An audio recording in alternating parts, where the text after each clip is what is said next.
Assalamualaikum warahmatullahi wabarakatuh. Apa kabar Ananda sekalian semuanya? Tentunya kalian dalam keadaan sehat walafiat ya. Alhamdulillah, pertemuan kita kali ini yaitu dalam rangka mempelajari pelajaran matematika untuk subbahasan mengenal unsur-unsur balok. Ananda sekalian, sebelum memulai pembelajaran kita kali ini, mari kita baca doa terlebih dahulu. Bismillahirrahmanirrahim. Rabbi zidni ilma warzuqni fahma. Rabbi shrah li sadri wa yassir li amri wahlul 'uqdatam min lisani yafqahu qawli. Amin ya rabbal alamin. Baik, Ananda sekalian semuanya, kalian perhatikan di sini ya, kita akan membahas materi terkait tentang balok. Nah, pada pertemuan kali ini yang akan Bapak bahas adalah unsur-unsur balok. Nah, unsur-unsur balok hampir sama dengan unsur-unsur kubus. Kalian pasti pernah mempelajarinya ya pada beberapa pekan lalu. Nah, unsur-unsur balok yang pertama kalian harus kenal yaitu yang pertama adalah titik sudut. Nah, titik sudut pada balok adalah titik temu atau titik potong ketiga rusuk titik pojok balok. Nah, di sini ya, kalau kalian perhatikan ya, ini adalah disebut dengan titik-titik sudut. Ada titik sudut A ya, ada titik sudut B, C, D dan seterusnya sampai H ya. Jadi pada balok A, B, C, D, E, F, G, H terdapat 8 buah titik sudut ya, yaitu sudut A, B, C, D, E, F, G dan H. Nah, lalu yang kedua yang perlu kalian perhatikan, yang perlu kalian ketahui adalah yang kedua, rusuk. Nah, pada rusuk kalian lihat ya, rusuk adalah garis antara sisi balok ya, sisi-sisi balok. Ada rusuk AB, ada rusuk. Nah, kalau kalian perhatikan ya, terdiri dari atas nih. Di bagian atas kita lihat ada yang pertama rusuk AB, rusuk BC, rusuk CD dan rusuk AD. Itu bagian alas ya. Nah, lalu pada rusuk yang terdiri dari bagian sisi tegaknya. Nah, terdiri atas apa aja sisi tegaknya? Ada AE, ada BF, ada CG dan juga ada DH. Lalu rusuk atas EF, GH, FG dan EH ya. Itu rusuk-rusuknya. Lalu bagaimana yang ketiga? Nah, panjang rusuk balok. Iya.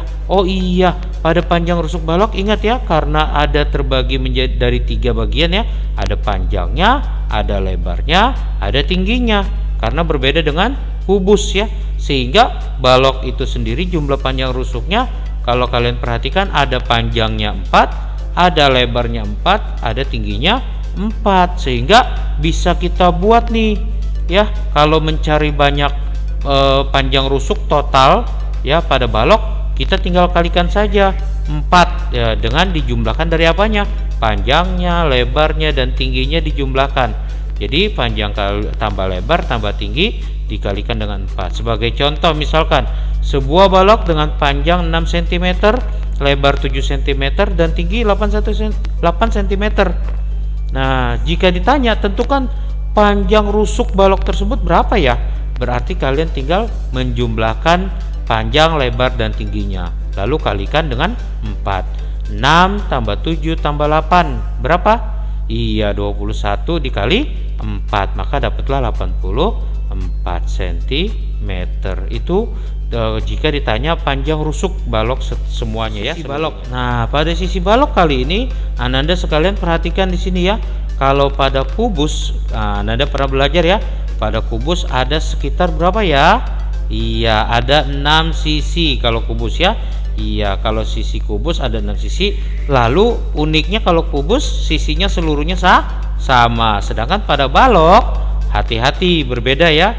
Balok memiliki 6 sisi juga, tapi 6 sisi itu dibagi menjadi 2 ya, masing-masing yang sama. Berarti menjadi 3 pasang. Nah, perhatikan ya.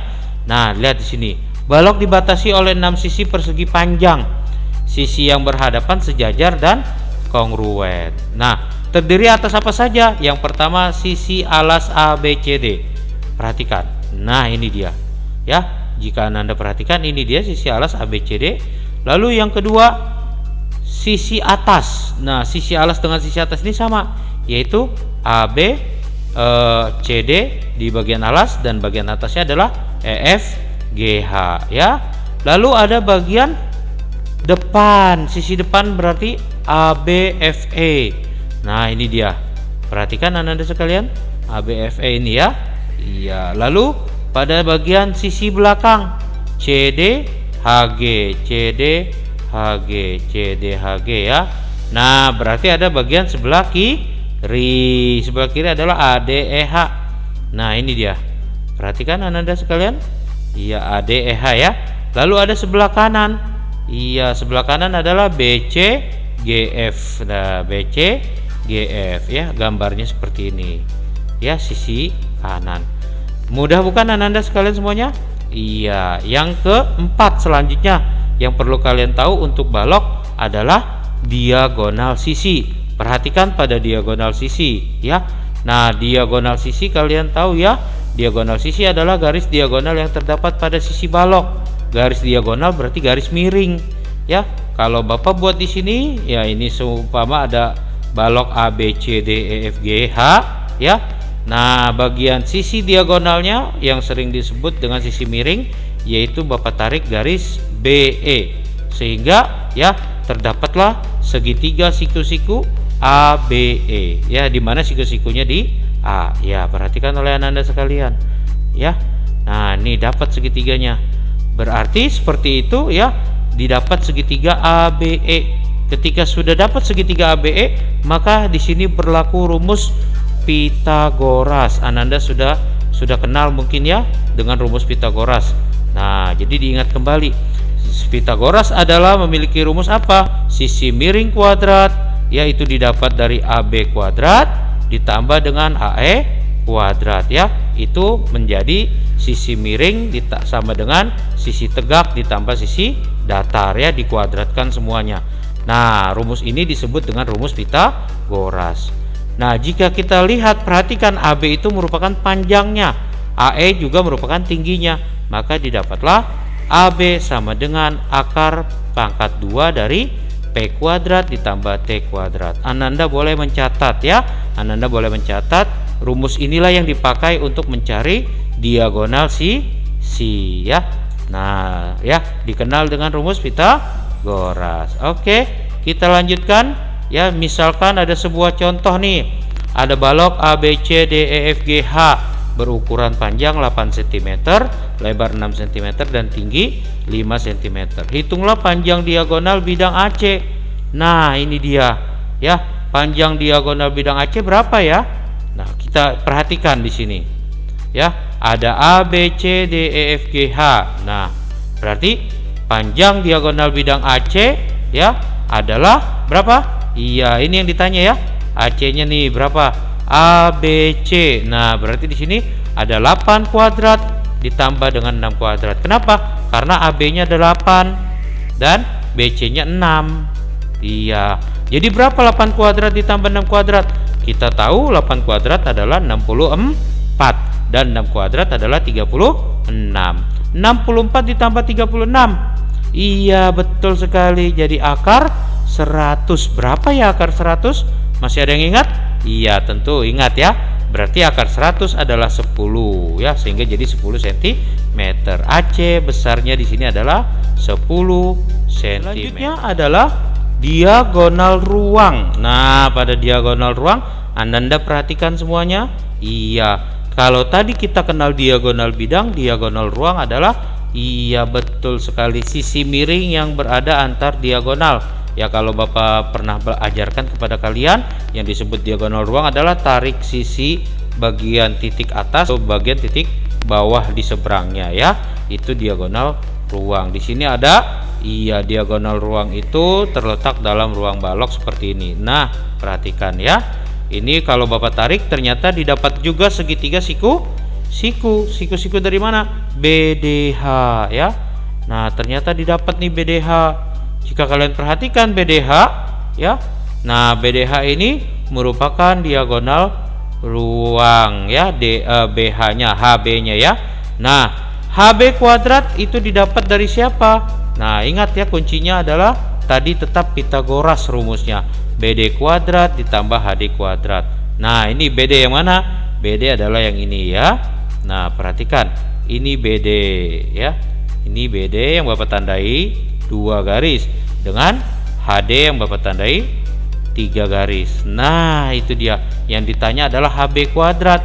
Berarti di sini BD kuadrat ya ditambah dengan HD kuadrat. Loh, ternyata jika diperhatikan kembali, BD kuadrat itu merupakan segitiga atau segitiga alasnya ya, yaitu didapat dari mana tadi?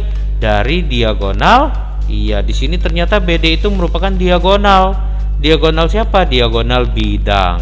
Nah, diagonal bidang itu sendiri punya rumus apa? AB kuadrat ya ditambahkan dengan AD kuadrat. Nah, AB-nya siapa? AB-nya garis ini nih. Nah, nih Bapak tandai AB.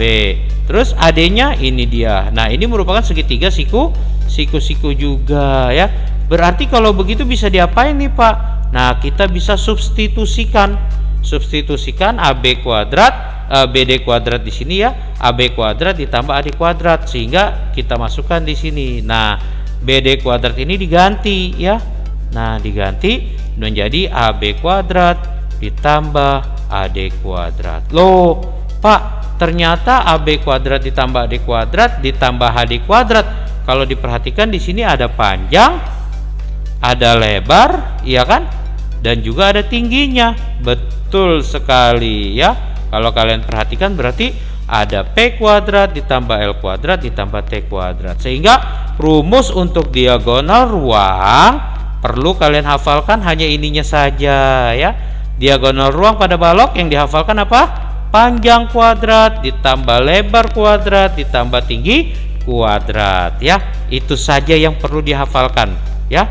Kalau tadi iya diagonal bidang masing-masing kalian perlu perhatikan ya, masing-masing berbeda. Ada P kuadrat tambah L kuadrat ya. Kalau pada bidang yang satu lagi ada P kuadrat tambah T kuadrat, yang satu lagi ada L kuadrat tambah T kuadrat. Nah, sedangkan pada HB kuadrat atau pada diagonal ruang kalian perlu hafalkan P kuadrat tambah L kuadrat tambah T kuadrat, lalu nanti diakarkan.